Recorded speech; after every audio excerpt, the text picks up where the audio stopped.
So for today's lesson, we will discuss mining for mineral extraction, human practices, and technology.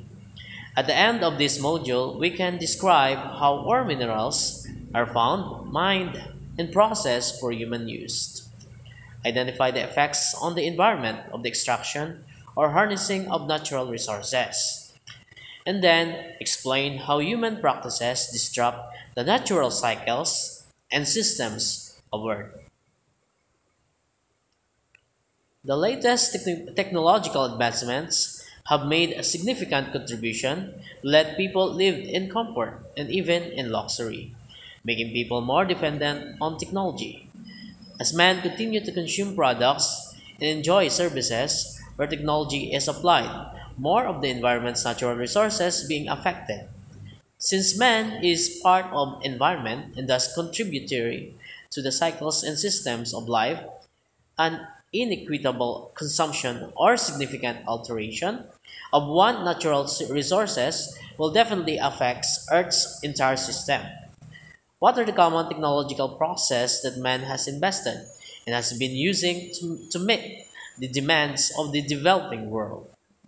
How much can Earth support man's activities for the sake of maintaining a reasonable standard of living? Those are questions that can interact in our topic for today. So what is mining extraction? When we say mining extraction, mining is the extraction of valuable minerals or other geological materials from Earth, usually from an ore body, lode, a vein, seam, rift, or placer deposits. Mining is required to obtain any material that cannot be grown through agricultural processes or feasibly created artificially in a laboratory or factory. So how does technology affect mining? Safer working conditions through improved underground communication, automation, more sophisticated mineral and metal transportation, and emergency response measures are achieved by integrating technology into mining projects. So the technological advancements in mining are also making operations for more productions. Okay, so we have the global need. So most minerals resources are non-renewable earth materials. So they are formed and generated in geological timescale, meaning they are limited in number. Now, if we try to use these mineral resources, we will wait for another millions of years kapag naubos ito. So thus, when mineral deposits are depleted, it becomes a challenge for mining companies to find other sources, which may be more costly to exploit. Some countries like Philippines have rich in mineral deposits. So the Philippines currently ranks third in gold, fourth in copper, fifth in nickel, and sixth in chromite deposits in the world based on landmass. So we have the image shows a major discoveries of copper, gold, and other mineral deposits. So as you can see, we have the far southeast porphyry copper mined gold deposits. Copper and gold deposits reserves 163 million tons with 0.81% copper and 1.76 grams per ton gold. We have the Buyungan porphyry copper and gold deposits.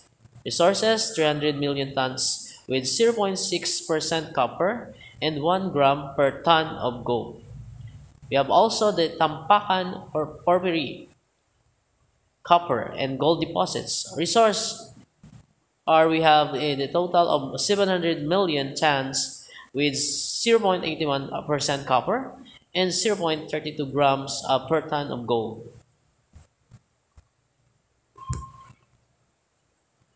So the non-renewable resources is a natural substance that is not replenished with the speed at which it is consumed. These finite resources, as I have mentioned earlier. So fossil fuels, as an example of natural resources such as oil, natural gas, and coal, are examples of non-renewable resources. So renewable resources are the deposits. So the supply therefore is replenishes naturally or can be sustained. So mining depletes finite resources and in a strict sense, therefore is inherently unsustainable. So for instance, there is only a finite amount of copper in the Earth's crust, and each unit of copper extracted increases the fraction of the total copper resources based that in use. No? So in the Philippines, it is rich in natural resources. It has fertile, arable lands, a diverse flora and fauna, extensive coastlines, and rich in mineral deposits. Just like our Scarborough Shoal, no, the Kalayaan Islands, they have rich the substance of rich in mineral deposits.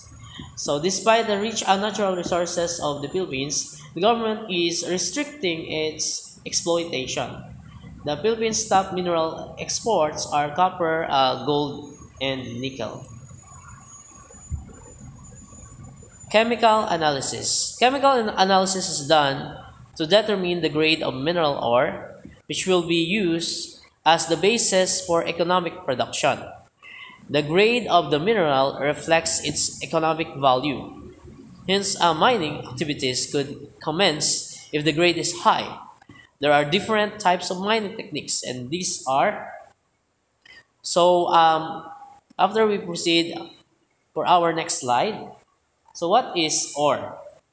Ore is natural rock or sediment that contains one or more valuable minerals, typically metals that can be mined, treated, and sold at a profit.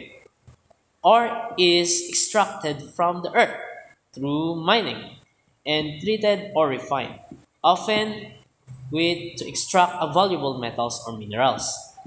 The grade of ore refers to the concentration of the desired material it contains. The value of metals or minerals an ore contains must be weighted against the cost of extraction to determine whether it is of sufficiently high grade to be worth mining. Metal ores are generally oxides, sulfides, silicates, native metals such as copper, metals, or such as gold, for example. So the left portion image shown is a representation of gold. So kung napapansin nyo class, ang mga grains ng gold minerals ay makikita mismo na nakadikit sa natural rock na yan. Kaya tinawag ang bato na yan na gold ore. So nakikita nyo dyan, merong mga gold grains na nakadikit sa isang bato. So yung tawag dyan is gold ore.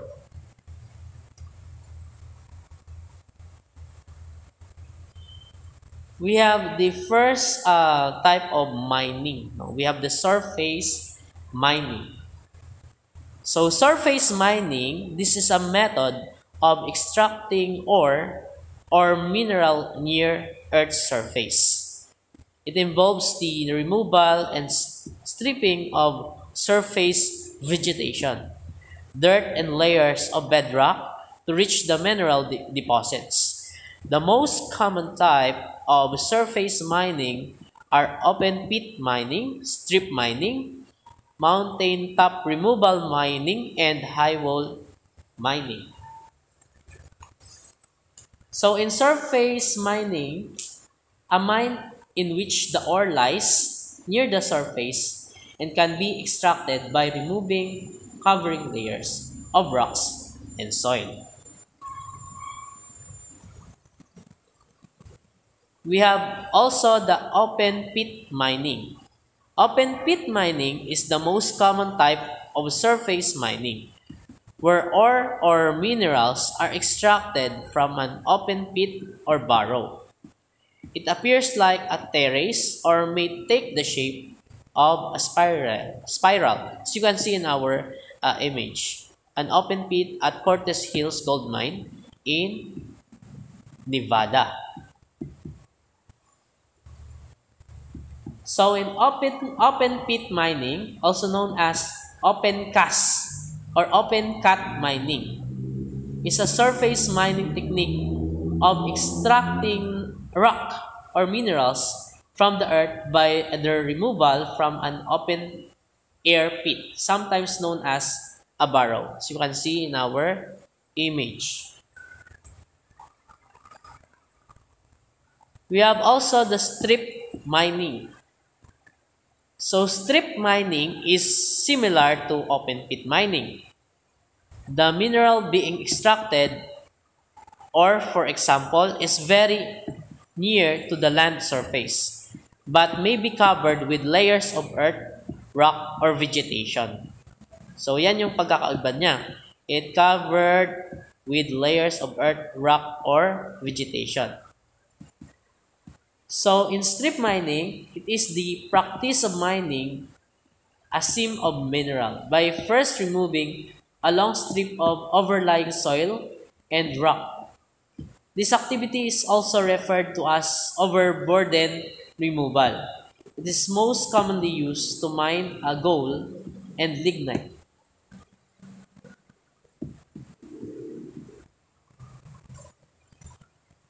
We have also the in-mountain removal mining. Explosives are used to remove the overburden of the top of the mountain. So in mountaintop removal mining, it devastates the landscapes, turning areas that should be lush with forests and wildlife into barren landscapes. So because of the use of explosive, no, it turns out that it can devastate the landscape. Next, we have the highwall mining.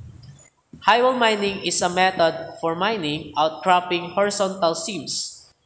In highwall surface mining, an unmanned continuous driver stands on the pit floor. It makes long parallel rectangular drives in front of the exposed seams and makes long parallel rectangular drives into the coal seam. So in highwall mining, it's a technique for attaining additional coal recovery after the economic strip limit is reached in surface mining. It involves remote deployment of a continuous miner in openings beneath the final highwall with no personally entered. We have also the underground mining. This is a mining technique used to dig tunnels or shafts at greater depths to reach hard mineral deposits like ore that may contain gold, silver, and copper. So in underground mining is used to extract ore from below the surface of the earth economically and with as little waste as possible. The entry from the surface from the underground mine may be through a horizontal or vertical tunnel known as a shaft or decline.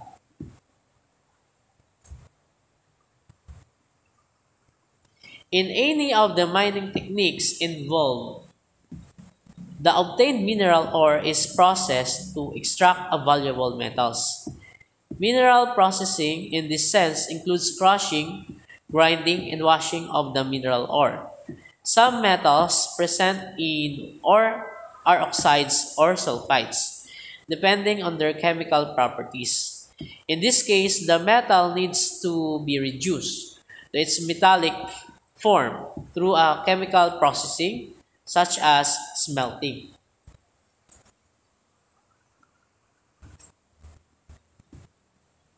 So what are the effects of mining on the environment? So for environmental impacts, from exploration to the processing and recovery of minerals, all of the land, water, and air in and near the extraction area is affected by the destruction and the waste generated from various complex activities of mining. The following may result from mining activities. The first one, we have the soil erosion. So when topsoil is removed, the land becomes devoid of vegetation. Loosened soil can induce mass wasting, and lost soil may find its way to waterways where siltation may occur. So, for example, when we practice strip mining, it results to soil erosion. It destroys the landscapes, forests, and wildlife habitats at the site of the mine.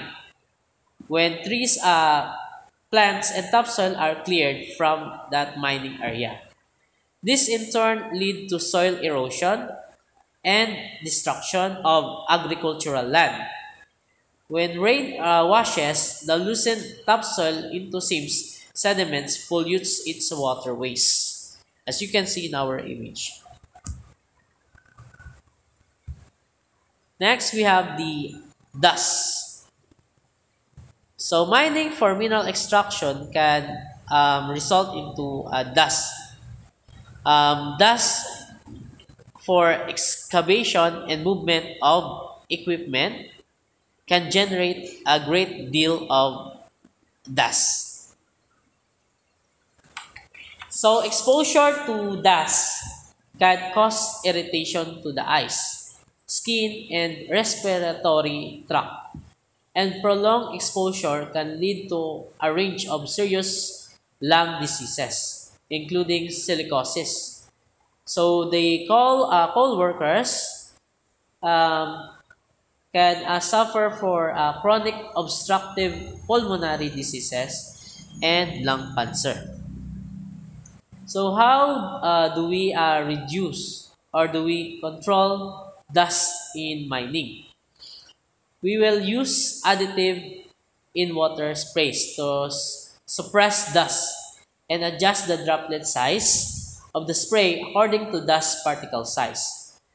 We will also use enclosure, for example, covered conveyors, and rehabilitate exposed mine land to reduce environment dust load.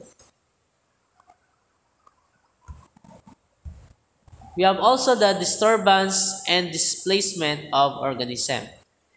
The abrupt introduction of machines and equipments and people may disturb the balance in the environment and may force the migration of organisms. So mining can lead to the destruction of habitats in surrounding areas.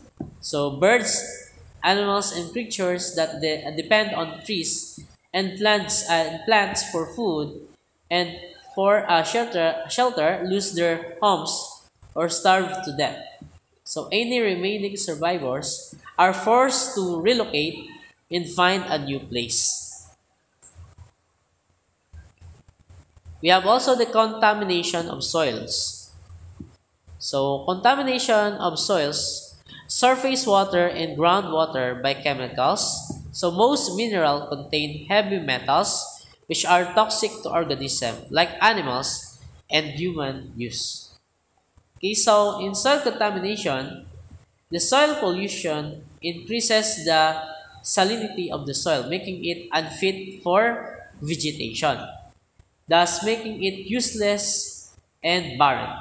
If some crops manage to grow under this condition, they would be poisonous enough to cause serious health problems in people consuming them. So toxic chemicals, just like heavy metals and minerals, could go up to streams, rivers, and other bodies of water, which can create harmful effects to marine species. We have also the loss of valuable land. So in large-scale mining, Additional space is needed for the storage of debris, waste materials, and excavated soil. Okay, so for mining requires large areas of land to be cleared so that the earth could be dug into the miners. So for example, of loss of valuable land, the various activities at coal mines release dust and gas into the air. Thus, mining is one of the major causes of deforestation and pollution. Next, we'll proceed in Module 3. In Module 3, we'll discuss renewable and non-renewable resources. So at the end of this module, we can describe how fossil fuels are formed. We can also explain how heat from inside the earth, or what we call this the geothermal energy, and from flowing water. Hydroelectric is tapped as a source of energy for human use. We will also identify the various water resources on Earth, explain how different activities affect quality and availability of water for human use. So advances in civilization are closely linked to ways on how to find and explore more energy sources. While there seems to be numerous sources for energy conservation or energy conversion, the conversion of energy natural resources is crucial and challenging aspect, since not all sources have the same rate of formation, regeneration, and replenishment. The sources of energy are divided into renewable and non-renewable sources of energy. So how can the future energy use to be influenced by the economy?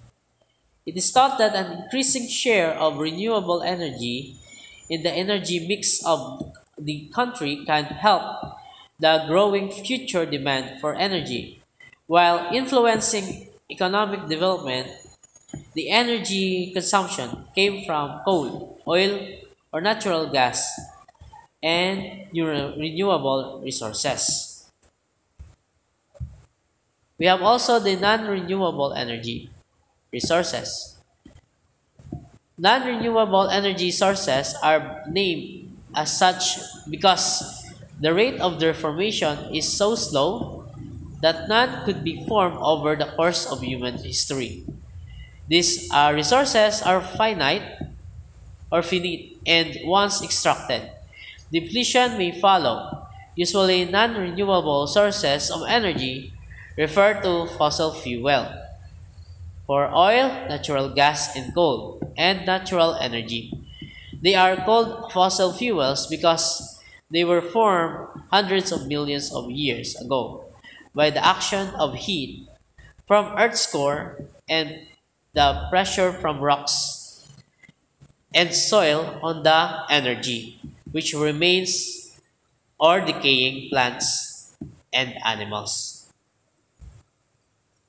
So this explains that a non-renewable resources is a natural resource that cannot be repeatedly or readily replaced by natural means at a quick enough pace to keep up with consumption. An example is carbon-based fossil fuels. The original organic matter, with the aid of heat and pressure, becomes a fuel such as oil or gas.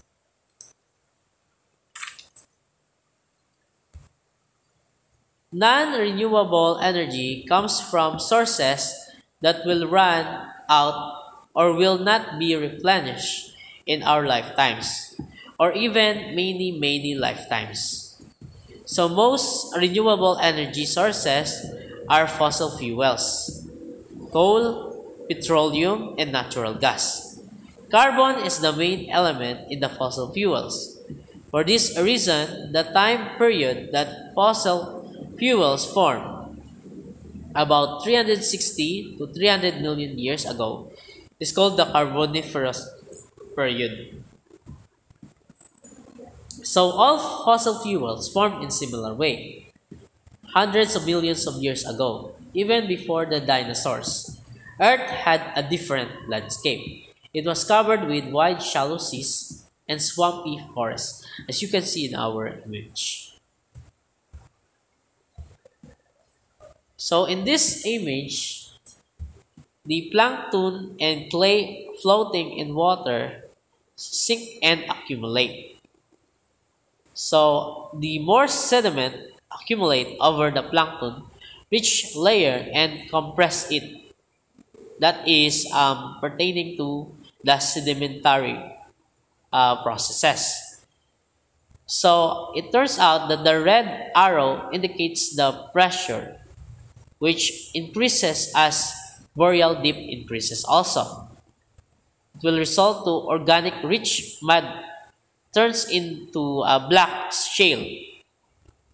Under sheet and pressure, corrosions forms. So that is resulting to 80 degree Celsius. No? Before, we have the pressure at 15 degrees Celsius, as you can see in our image. As temperature increases, kerosene turns to oil. The oil then rises. So that is how we form an oil, no? For a temperature of 120 degrees Celsius. So plants and algae and plankton grow in these ancient wetlands. So they absorb sunlight and created energy through photosynthesis. When they died, the organism drifted to the bottom of the sea or lake. As you can see in our layers of rocks or layers of soils in sedimentary process. When they died, the organism drifted to the bottom of the sea or lake. There was energy stored in the plants and animals when they died. So it will result to the rising of oil or natural gas.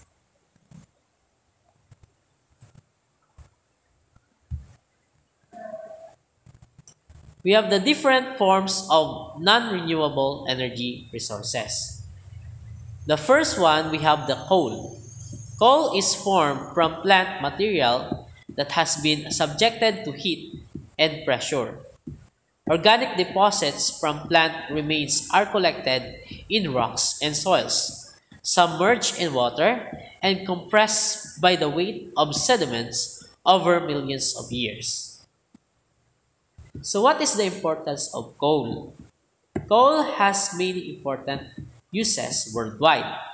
The most significant uses of coal are in electricity generation, steel production, cement manufacturing, and as a liquid fuel. So we have the different types of coal that has a different uses. So for example, we have the steam coal, also known as thermal coal, is mainly used in power generation.